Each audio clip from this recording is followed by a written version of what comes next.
2 Timotius 3 ayat 15 sampai dengan 17. Juga teman kita mulai 3, 2, 1.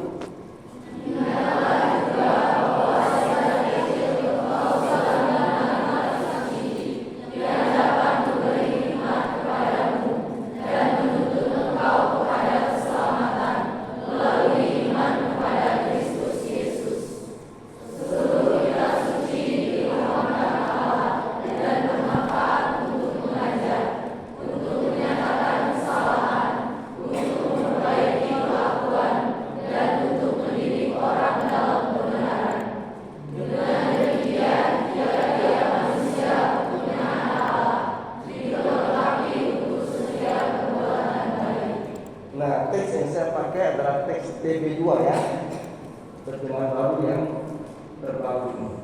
Jadi kalau kalian lihat teks yang TB1 akan sedikit beda rumusan kalimatnya. Ini semakin diperjelas. Jadi jangan heran kalau nanti lihat kok teksnya sedikit berbeda. Yang kami punya untuk TB1 ini adalah yang terbaru yang sudah diterbitkan produksi tahun lalu. Jadi kegunaan membaca kitab suci itu sangat jelas. Yang pertama ialah kita mengenal kitab suci karena kitab suci adalah sabda Allah itu sendiri. Perkataan dari Allah yang hadir dalam wujud kata-kata manusia. Apa fungsinya kita yang merah ini? Memberi hikmah, menuntun kepada keselamatan, terus mengajar, menyatakan kesalahan, memperbaiki kelakuan, mendidik orang dalam kebenaran supaya kita dapat melakukan perbuatan baik. Nah, cukup. Seandainya kita bisa ambil 1 dan 2 fungsi itu sudah jadi orang kudus kita ini. Apalagi semuanya. Nah, bagaimana kita mampu mencapai tujuan ini? Mampu menikmati kegunaan ini untuk hidup kita. Maka kita memang membutuhkan sarana. Kita harus dibantu untuk mengerti kitab suci yang kita baca. Karena teks kitab suci yang kita itu jaraknya sudah jauh ya. Ada yang 30 tahun, ada yang 2000 tahun. Dan itu ada perbedaan budaya. Mereka adalah budaya Timur Tengah, budaya sebelum Yesus lahir, budaya waktu Yesus lahir, budaya orang Yunani pada saat surat-surat Paulus, pada saat Injil, pada saat surat-surat Katolik tulis.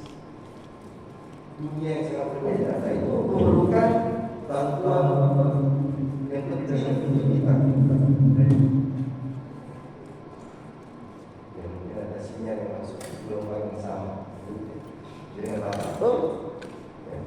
Jadi karena itu kita memerlukan sarana untuk membantu kita membaca dan merenungkan serta melaksanakan menghayati teks kitab suci kita. Jadi mau tidak mau, walaupun kita sebagai orang-orang yang dicurahi Roh Kudus, setiap saat kita sudah mendapat Roh Kudus ya. Sejak kita dibaptis kita sudah dicurahi oleh Roh Kudus. Kita sudah diberikan kemampuan oleh Tuhan untuk mengerti, tetapi mengerti kadarnya bisa beda-beda. Ada yang mengerti bagian awalnya, ada yang mengerti sedikit lebih mendalam, ada yang mengerti cukup mendalam. Nah, itulah gereja memberikan kepada kita beberapa petunjuk bagaimana kita bisa menafsir, membaca dan mengartikan kitab suci sehingga itu bisa kita hayati. Nah, itu teks petunjuk-petunjuk itu muncul di dalam teks dokumen gereja yang disebut dengan Dei Verbum. Pernah dengar ya Dei Verbum? Apa itu Dei Verbum? Tidak usah takut, sini bukan ujian. Tidak apa-apa. Pernah dengar kata Dei Verbum?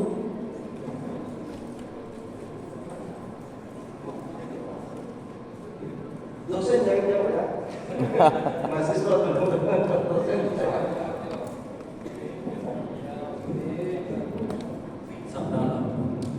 Oke, terjemahannya sabda Allah benar, tapi apa itu Dei Verbum itu sendiri? Itu jenis makanan apa gitu ya? Makanan tradisional, makanan klasik. Artinya benar, sabda Allah. Tetapi apa sendiri? Kata itu jujur.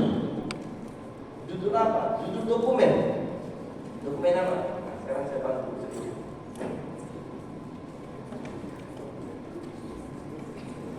Ini sebenarnya beberapa kali mungkin pernah kita dengar dalam kelas ingat, dalam baca, atau dalam dosen yang menerangkan tentang sejarah gereja. Dokumen apa?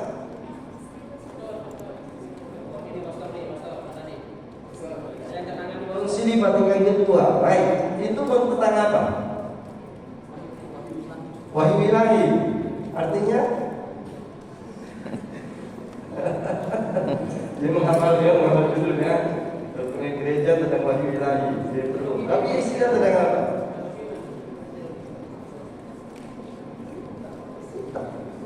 Nah, Deus Verbum adalah salah satu dari dua dokumen yang dihasilkan oleh Konsili Vatikan kedua tahun 62 sampai 65. Salah satu dari dua dokumen yang bersifat dogmatis. Apa artinya dogmatis?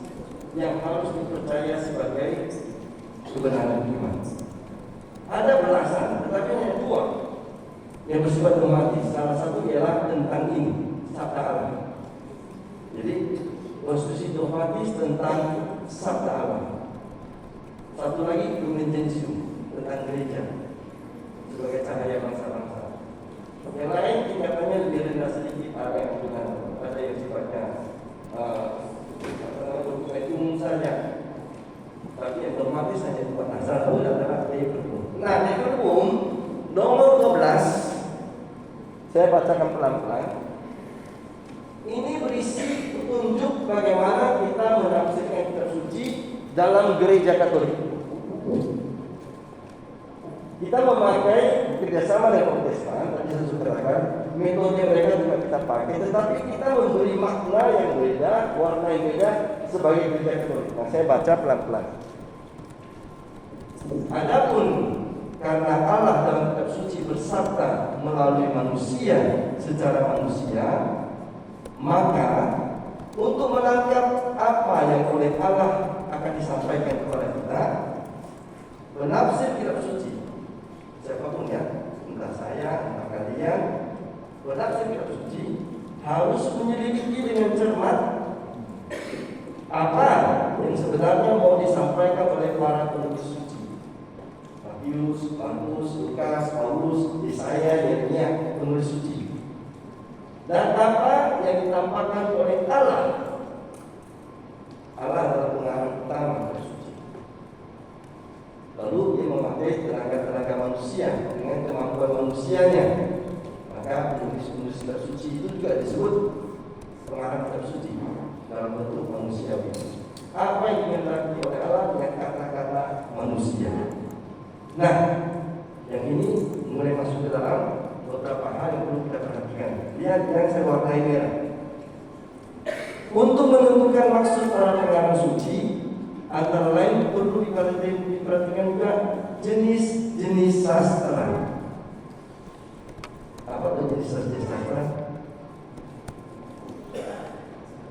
Kita belajar bahasa Indonesia dulu ya. Apa itu jenis sastra? Itu gaya sastra yang dipakai, misalnya puisi, prosa. Nah, puisi ini ada pantun, ada gurindam, misalnya kan. Lalu yang prosanya apa? Ada bentuknya cerita, ada bentuk perintah, ada bentuk perumpamaan, ada bentuk surat. Ini disebut dengan jenis sastra. Jadi bagaimana bentuk tulisan itu disampaikan oleh penulis. Jadi perhatikan pertama-tama jenis-jenis sastra. Sebab dengan cara berbeda-beda kebenaran dikemukakan dan diungkapkan dalam nas-nas dengan aneka cara bersifat historis atau profetis atau puitis. Ini beberapa contoh jenis sastra. Ini misalnya sejarah. Tahu bulan raja berapa tahun? Yesus lahir di mana? Jenis sastra. Profetis, ini adalah membuat para nabi, hai kamu yang jahat. Nah, itu kan gaya profetis para nabi. Lalu kemudian gaya puisi, yang ini banyak sekali gaya puisi. Bacalah buku yang paling terkenal dalam kitab suci untuk puisi. Kalau sudah ngantuk membaca kitab suci, bacalah Hidung Aku. Manis engkau manisku, wajahmu seperti buah.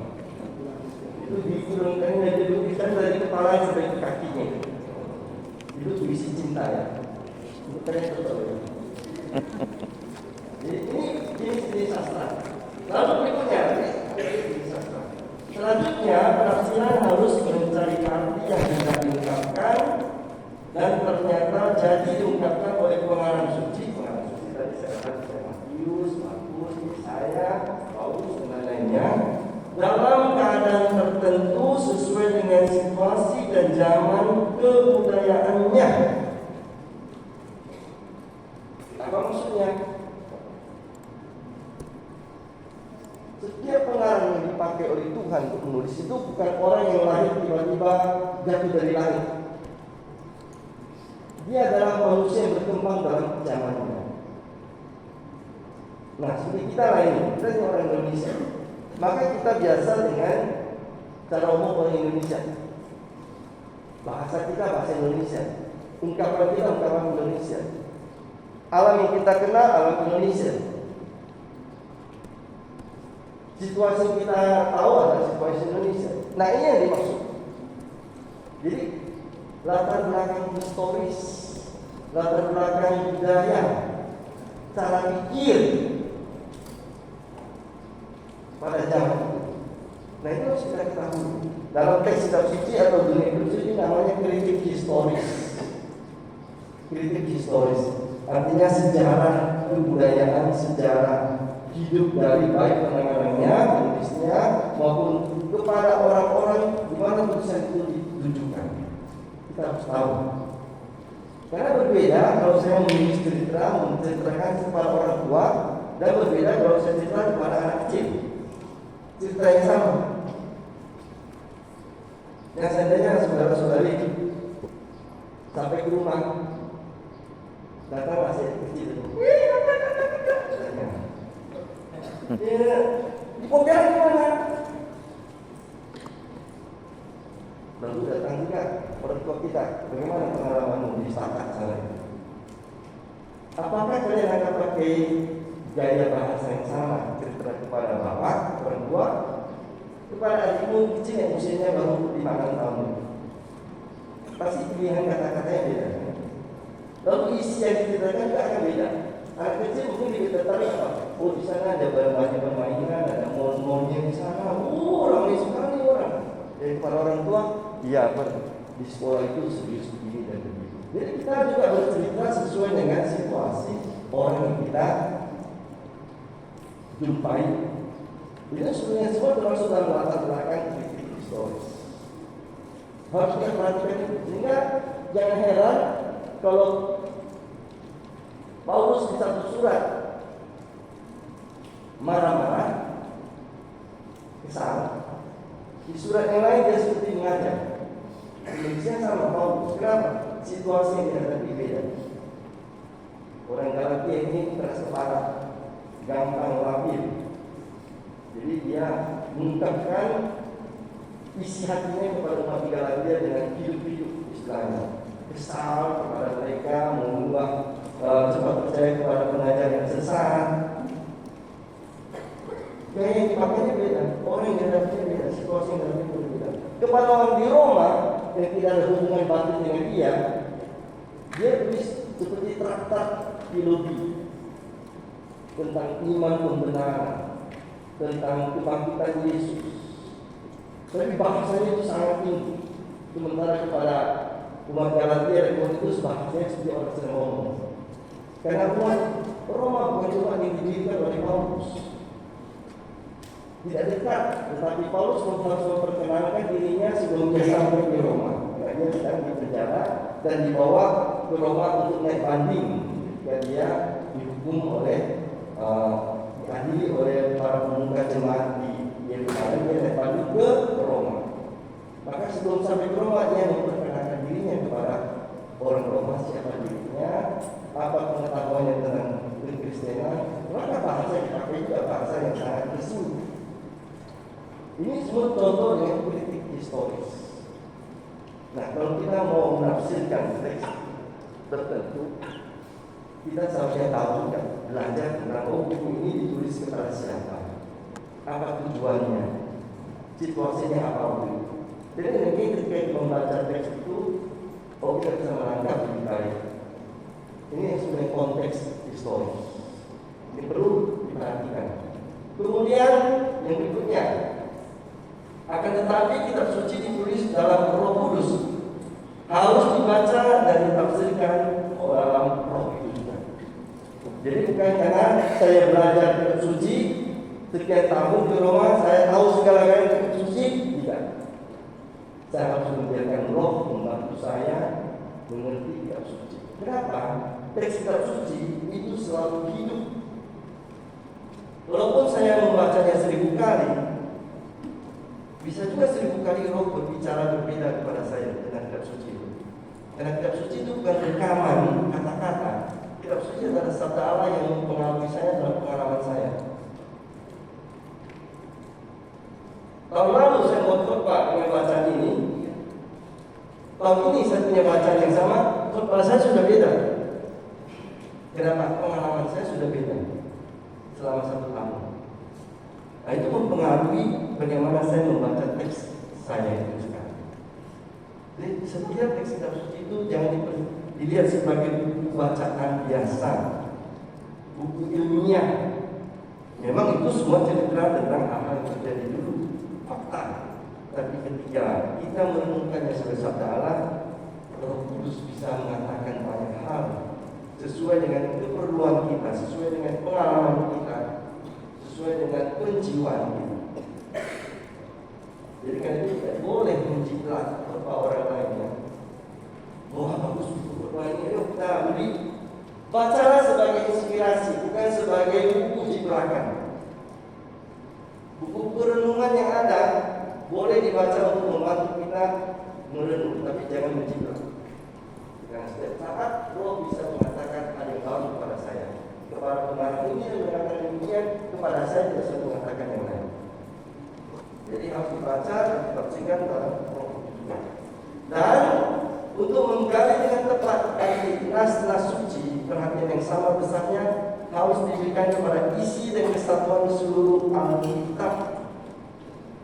Lupa saya buat situ bermerah. Teks kitab suci itu bukan berdiri sendiri lepas dari bagian-bagian lain. Teks kitab suci adalah seluruh keseluruhan dari kitab Kejadian sampai dengan kitab Wahyu. Maka kita bisa membaca teks Yesaya dalam cahaya Matius atau Lukas. Misalnya Yesaya 47 ayat 14 mengatakan, seorang perempuan muda akan mengandung dan melahirkan seorang anak yang akan menjadi Mesias. Itu dikatakan dalam teks Yesaya 2000 tahun atau 1000 tahun sebelum Yesus lahir, atau 700 tahun sebelum Yesus lahir. Tapi dalam keseluruhan teks kitab suci bisa kita baca itu sebagai nubuatan untuk kelahiran Yesus. Jadi teks kitab suci itu dibaca sebagai satu keseluruhan konteks, jangan berdiri sendiri-sendiri. Ada hubungan satu dengan yang lain.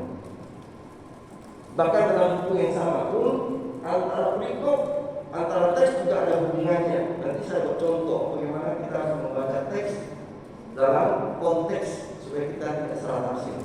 Ada contoh nanti di sini. Jadi dalam keseluruhan kitab suci dengan mengindahkan tradisi hidup. Apa maksudnya tradisi hidup? Tadi sudah disebutkan.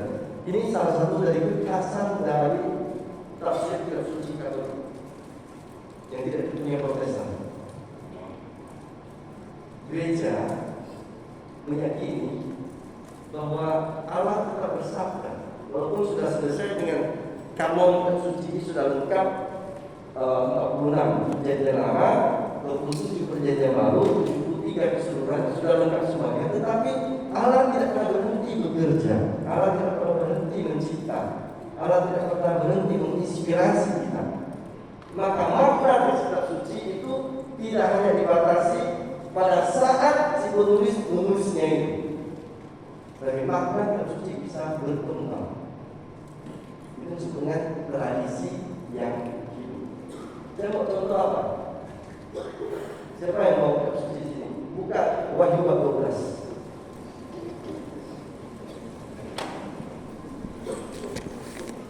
Wahyu 12.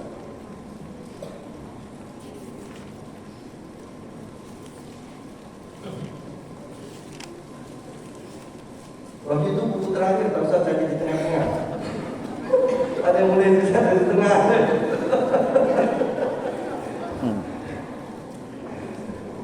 Perjanjian baru buku terakhir. Sudah mungkin 40. 12. Tentang apa itu? Nah, menurut kalian itu apa makna dari siapa perempuan itu? Bunda Maria ya? Dan sering dipakai juga untuk teks Misa Maria kan? Nah, dalam kitab suci kalau dipelajari benar-benar sesuai konteksnya, Wahyu 12 tidak bicara langsung tentang Bunda Maria. Perempuan dalam perjalanan kitab suci itu digambarkan tentang umat Allah, mulai dari perjanjian lama.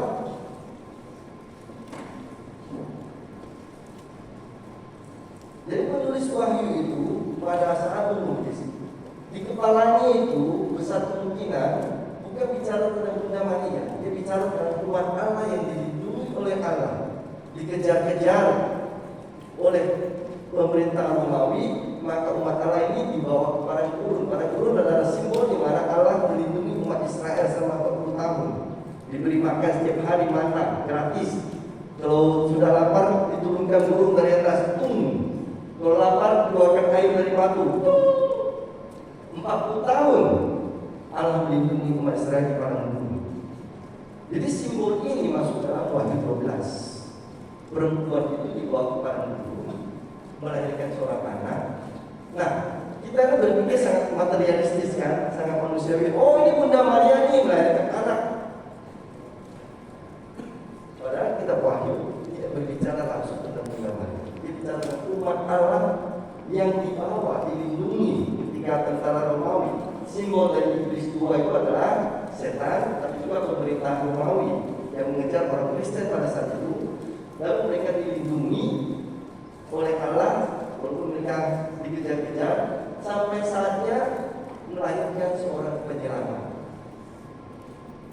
Dan umat Allah itu lahirlah penyelamat. Tetapi setelah perjalanan gereja abad ke-7, abad ke-8, abad ke-6, tafsiran dalam umat Allah ini pelan-pelan mengerucut, pelan-pelan menuju kepada sosok pribadi tertentu yang Maria. Kenapa? Karena perjalanan gereja, sosok Maria itu semakin lama mendapatkan tempat yang khusus. Di musik mana Maria menjadi lebih dalam dan lebih dalam lagi, sehingga orang-orang gereja Katolik melihat ini sangat cocok untuk Bunda Maria. Dan memang Bunda Maria melahirkan Yesus. Maka muncullah tafsiran Wahyu 12 untuk sosok wanita 12 bintang. Itu bisa 12 suku Israel ya, bisa 12 rasul. Itu adalah Maria yang dimahkotai oleh